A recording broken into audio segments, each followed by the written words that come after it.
Okay, सो अभी आपको यहाँ पर डायग्राम दिख रहा होगा 8 का ए और बी। अब हमने लास्ट टर्न पे बताया था आपको कि जब वाटर, ये दरअसल ग्लास है ना, ग्लास का कोई वेसल है, जब वाटर को हम लोग भरते हैं तो उसमें जो शेप आपको दिखाई दे रहा है वो इस तरीके का शेप दिखाई दे रहा है, ये है जो एरो की डायरेक्शन में अंदर की ओर, यानी कॉनकेव शेप बोलते हैं इसको, क्योंकि हमने बताया था एडहेसिव फोर्स बाहर की ओर लगता है, देखिए ये, और हम जैसे जैसे आगे बढ़ते जाएंगे, जैसे जैसे ग्लास से दूर होते जाएंगे, एडहेसिव फोर्स देखिए कम होता जा रहा है, और मिडिल में जब पहुंचते तो केवल कोहेसिव फोर्स वर्टिकली देखो डाउनवर्ड लगता है, लग रहा है, फिर हम दूसरे ग्लास के एंड की ओर बढ़ रहे हैं तो देखिए फिर से बाहर की ओर एडहेसिव फोर्स लग रहा है। बट इसका जस्ट अपोजिट होता है in the case of mercury. Mercury में क्या होता है कि हमने कहा था कि जो कोहेसिव फोर्स है वो एडहेसिव फोर्स से ज्यादा होता है, इसलिए मर्क्यूरी में जो फोर्स है वो कहाँ लगेगा, अंदर की ओर लगेगा। तो आप इस तरीके से देख पा रहे हैं, इस तरीके से ये फोर्स जो है वो लग रहा है। हाँ, ये देखिए, अब इसमें आप एक चीज समझ लीजिए कि कॉनकेव और कॉन्वेक्स, ठीक, ये दोनों आपको देखने को शेप मिल रहे हैं, ठीक है। अब देखो यहां पर वाटर और ग्लास के केस में कैसा मिल गया, कॉनकेव हो गया, और मर्क्यूरी और ग्लास के केस में हमेशा ध्यान रखिएगा जो सरफेस आता है वो कॉन्वेक्स आता है, और easily you can perform that, ठीक है ना। आप देख भी सकते हैं, थर्मामीटर में भी आप अगर देख सकते हैं तो देखने की कोशिश करिएगा, हल्का सा हीट दीजिएगा तो आपको ग्लास के अंदर देखने को मिलेगा। और बेसिकली आप जो यूज करिए थर्मामीटर, वो मैनुअल थर्मामीटर जो आते हैं उसका यूज करिए, तो आपको दिखेगा वहां कॉन्वेक्स सरफेस साफ साफ। और ये वाला तो वाटर और ग्लास का एक्सपेरिमेंट घर में करना बहुत आसान है, आप पानी को भर के रखिए एक ग्लास में और आपको वहां पर देखने को मिलेगा, कॉनकेव शेप देखने को आराम से मिलेगा। और ये चीजें करने भी चाहिए, केवल न्यूमेरिकल्स लगा लेना, थ्योरेटिकल पढ़ लेना, उसकी डेरिवेशंस कर लेना और फिर एग्जाम में जाके कर आना, it's a different kind of things. आज से साल भर 2 साल बाद कोई कॉन्सेप्ट आपसे पूछेगा तो वो बिल्कुल ब्लैंक होंगे। इसलिए कह रहे हैं कि ये जो चीजें हैं, जैसे वाटर वाकई कॉनकेव दिखता है कि नहीं दिखता है ग्लास में, तो फ्लैट ग्लास में वाटर को डाल के देखिए, मर्क्यूरी कॉन्वेक्स सरफेस बनाता है कि नहीं बनाता है, टॉप का सरफेस, फ्री सरफेस उसका, इसको देखिए। मर्क्यूरी को देखने के लिए मैंने कहा सबसे बढ़िया तरीका है थर्मामीटर आप ले सकते हैं। Okay, let's move on the next topic, ठीक है। अब इसके बाद हम लोग बात करते हैं एंगल ऑफ कांटेक्ट की। ये देखिए एंगल ऑफ कांटेक्ट, तो एंगल ऑफ कांटेक्ट क्या है कि जैसे एक वेसल है, उस वेसल में हमने क्या भरा हुआ है, वाटर है, यहाँ पर वाटर देखिए आपको दिख रहा होगा भरा हुआ, ठीक है। और उसमें हमने क्या कर दी एक ग्लास की रॉड है, इसको लगा दिया और इसको हमने पानी में क्या कर दिया, डिप कर दिया, ठीक। पानी में डिप जैसे ही करा तो तुरंत क्या हुआ, इसने कॉनकेव सरफेस ले लिया। अब देखिए ये भी जो है ग्लास का ही वेसल है, इसमें वाटर भरा हुआ है, तो देखिए यहाँ पर भी आपको इस तरीके का सरफेस दिखाई पड़ रहा है, कॉनकेव टाइप का सरफेस। और बीच में भी आपने ग्लास की एक रॉड रख दी है, तो यहाँ पर भी कैसा सरफेस बना रहा है, कॉनकेव सरफेस बना रहा है। तो एंगल ऑफ कांटेक्ट क्या है, जो सॉलिड, ठीक है, में अगर हम लोग एक टेंजेंट ड्रॉ करें अंदर की ओर, ठीक, और जो सरफेस बन रहा है ये वाटर और ग्लास कांटेक्ट सरफेस बन रहा है, उसमें एक टेंजेंट खींच दे, इन दोनों के बीच में जो एंगल बनता है उसको एंगल ऑफ कांटेक्ट बोलते हैं। तो देखो लिखा है the angle inside the liquid between the tangent, इसको आपको अभी नोट भी करना है,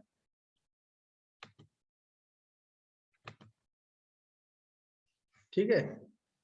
the angle inside the liquid between the tangent to the solid surface and the tangent to the liquid surface at the point of contact is called the angle of contact।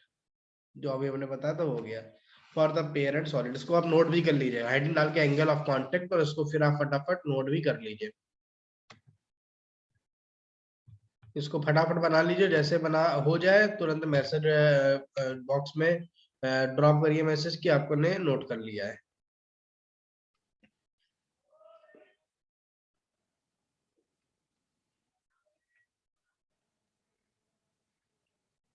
Angle of contact में किसी को कोई doubt हो तो पूछ सकते हैं, बहुत सिंपल है। मैंने कहा कि जो ग्लास का सरफेस, जो ग्लास की रॉड है, सॉलिड सरफेस है, जो उस पे एक टेंजेंट ड्रॉ करना है, और वाटर एंड ग्लास का जो कांटेक्ट है उस पर एक टेंजेंट ड्रॉ करना है। दोनों टेंजेंट के बीच का जो एंगल है उसको बोलते हैं एंगल ऑफ कांटेक्ट। और एंड ऑलवेज आपको ध्यान रखने की जरूरत है कि वो सभी लिक्विड जो किसी सॉलिड को क्या करते हैं, भिगोते हैं, गीला करते हैं, ठीक है ना, वेट करते हैं, उनके लिए हमेशा एंगल ऑफ कांटेक्ट जो होता है एक्यूट होता है। एक्यूट का मतलब आप जानते हैं कि 90 से कम होगा। लेकिन हमेशा ध्यान रखिएगा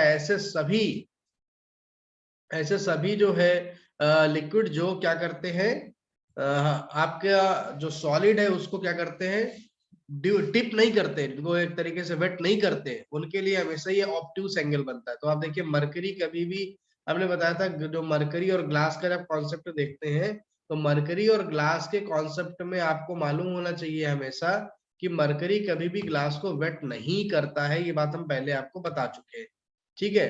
तो जब बता चुके तो आप समझ जाएंगे यहाँ पर। तो ये देखिए ग्लास और मरकरी है, दिख रहा है सामने आपको ग्लास और मरकरी। मरकरी ग्लास को वेट नहीं करेगा, इसलिए देखो ये साफ साफ एंगल भी आपको दिख रहा है, ऑब्ट्यूस एंगल दिख रहा है, थीटा। और कुछ और चीजें नोट के ध्यान करने वाली है कि प्योर वाटर और क्लीन ग्लास, एकदम क्लीन ग्लास हो, प्योर वाटर हो, एंगल ऑफ कांटेक्ट 0 होता है। कई बार ये मल्टीपल चॉइस क्वेश्चंस में या वेरी शॉर्ट आंसर क्वेश्चन में आता है कि pure water and clean glass के बीच में एक्यूट एंगल क्या, what is the angle of contact between the pure water and clean glass, then आप बता सकते हैं कि ये 0 होगा। For ordinary water and glass it is above 8 degree. जो ऑर्डिनरी वाटर हम लोगों को मिलता है और ग्लास है उसके लिए 8 डिग्री का होता है। वो सभी लिक्विड जो वेट नहीं करते सॉलिड को, वो ऑब्ट्यूस एंगल ऑफ कांटेक्ट बनाते हैं। मर्क्यूरी एंड ग्लास के लिए एंगल ऑफ कांटेक्ट 135 डिग्री होता है। The angle of contact for water and silver is 90 degree. अगर आप सिल्वर की बात करते हैं तो सिल्वर के वेसल में अगर वाटर को आप देखेंगे तो बिल्कुल 90 डिग्री का एंगल दिखाई पड़ेगा। तो ये ध्यान में रखना है आपको।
तो नोट कर लिया है सभी लोगों ने। Let's move on the next topic. अब इसके बाद आते हैं कि pressure difference between two sides of a curve liquid surface. Sir हाँ बताओ।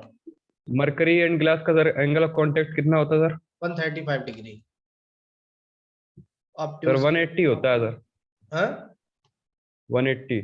135 डिग्री है।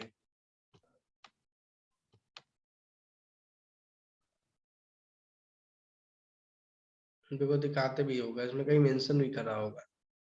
ये देखो लिखा है for mercury and glass the angle of contact is 135 degree. दिखा? सर प्योर ग्लास और मरकरी की बात कर रहे हैं। प्योर ग्लास बोलो ना। प्योर ग्लास की प्योर ग्लास प्योर थोड़ी होता है, ग्लास क्लीन होगा, हाँ वही सर। है ना। प्योर मरकरी बोल सकते हो, pure mercury and clean glass, है ना। तो सर उसका कितना होगा? उसका देखना पड़ेगा, उसका मेरे पास नॉलेज में नहीं है, क्योंकि जनरली जो स्टैंडर्ड वैल्यू तो सारी मिलती नहीं है। तो मरकरी एंड ग्लास के बीच का एंगल 135 डिग्री है, लेकिन 180 डिग्री नहीं होगा जो तुम कह रहे हो ना, ठीक। क्योंकि इतना ज्यादा कैसे वैल्यू सर चेंज। मैंने बुक में देखा था ना। ठीक है, कोई नहीं, देख लेंगे, हम देख लेंगे। बुक में भी कई बार बहुत सारे कंट्राडिक्शन होते हैं, किसी ने अपनी वैल्यू को देखा, उसने लिख दिया, लेकिन जरूरी नहीं कि वो एकदम एग्जैक्ट करेक्ट होगी बिल्कुल। तो चेक करेंगे, क्योंकि अभी फॉर एग्जांपल के लिए देखो, यहां से समझो। अभी तुम पढ़ रहे हो कि it is 0 for pure water and clean glass, दिख रहा है ना सामने? ये देखो, दिखा, it is sir 0 for pure water yes and sir. Clean glass, ठीक। फिर कह रहा है ऑर्डिनरी वाटर और ग्लास के लिए 8 डिग्री है, तो कितना डिफरेंस आया देखो, केवल 0 से 8 डिग्री का डिफरेंस हुआ ना। लेकिन वो जो यहाँ पर एंगल ऑफ जो कांटेक्ट देख रहे हो मरकरी के लिए और ग्लास के लिए 135 डिग्री, और 135 डिग्री और 180 डिग्री में बहुत बड़ा डिफरेंस होता है ना। तो फिर भी देख लेंगे कि क्या एकदम करेक्ट हो सकती है वैल्यू, जो ऐसा होगा तो हम देख के तुमको बता देंगे, ठीक है। और कोई चीज पूछनी है ओके सर। इसमें? और कोई चीज? नहीं सर। चलो थोड़ा इसके आगे बढ़ते हैं हम लोग। अब जनरली क्या है कि अगर इस वाले 10 डायग्राम में आ जाओ, 10 नंबर का डायग्राम है। 10 नंबर डायग्राम में आप देखो, ए वाला देखो। ए वाले में आप देख रहे हो कि जैसे सपोज कोई मॉलिक्यूल है, आप एक तरीके से फ्री सरफेस का मतलब हमने कई बार बताया आपको, एक ऐसा बाउंड्री है जिसके ऊपर दूसरा मीडियम, नीचे अलग मीडियम, यानी नीचे वाटर ऊपर एयर। अब यहाँ पर फ्लैट आपको हॉरिजॉन्टल लाइन अगर आपको दिखाई पड़ रही है, हॉरिजॉन्टल लाइन का मतलब है कि ऊपर और नीचे का प्रेशर सेम, ठीक। लेकिन अगर ये जो लाइन है आपको कर्व के रूप में दिखाई पड़े, जैसे आप यहाँ पर देखो, ये आपको कर्व दिख रहा है, ठीक है। ये कॉन्वेक्स सरफेस आपको दिख रहा है। तो कॉन्वेक्स सरफेस, और फिर इसके जस्ट सी वाले डायग्राम को अगर आप ध्यान से देखेंगे, तो यहाँ पर आपको क्या दिख रहा है? कॉनकेव सरफेस दिख रहा है, यानी कॉन्वेकेव और कॉन्वेक्स सरफेस दिख रहा है, यानी कि प्रेशर में कुछ ना कुछ वैल्यू अलग होगी। तो यहाँ पर आप देखिए, यहाँ पर क्लियरली लिखा भी है, pressure on the concave side must be greater than the pressure on the convex side, ठीक है। इसको जरा नोट कर लीजिएगा।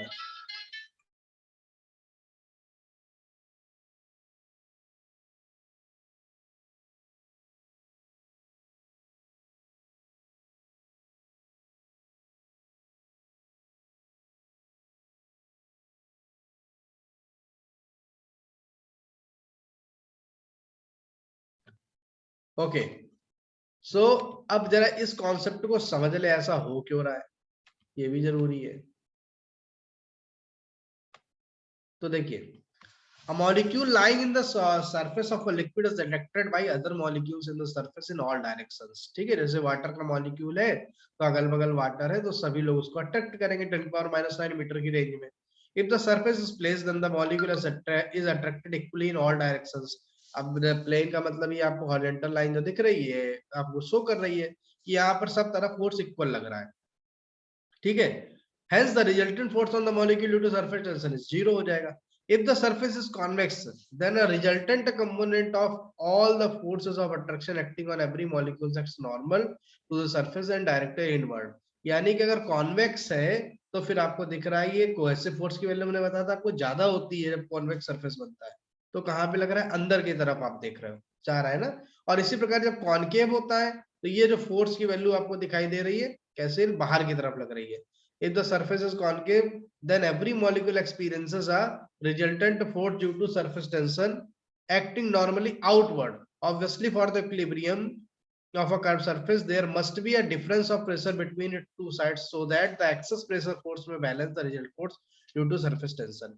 ठीक है, यानी पक्का कुछ ना कुछ प्रेशर डिफरेंस, और जो वो प्रेशर डिफरेंस अभी हम लोग प्रूव भी करेंगे वो 2T/R के बराबर प्रेशर डिफरेंस निकलता है। तो आपको क्या करना है, केवल एबीसी डायग्राम बना लीजिए और ये जो हमने मार्क करा है द प्रेशर से लेके कॉन्वेक्स साइड तक इसको नोट कर लीजिए, फिर आगे बढ़ते हैं।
नोट कर लिया आप लोगों ने?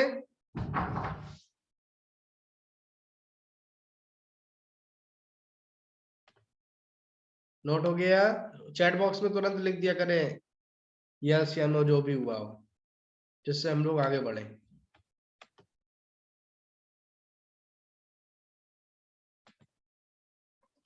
आपको मालूम है आपका जो एग्जाम आ रहे हैं और 27 से ऑनलाइन एग्जाम है, 20 क्वेश्चन आएंगे मल्टीपल चॉइस क्वेश्चन, और आपका सिलेबस यहीं तक आना है, सरफेस टेंशन तक आपको प्रिपेयर रहना है। ठीक है, सारा सिस्टम वही है, 1 मार्क्स का एक क्वेश्चन, 20 मार्क्स के क्वेश्चन तो प्रिपेयर करने।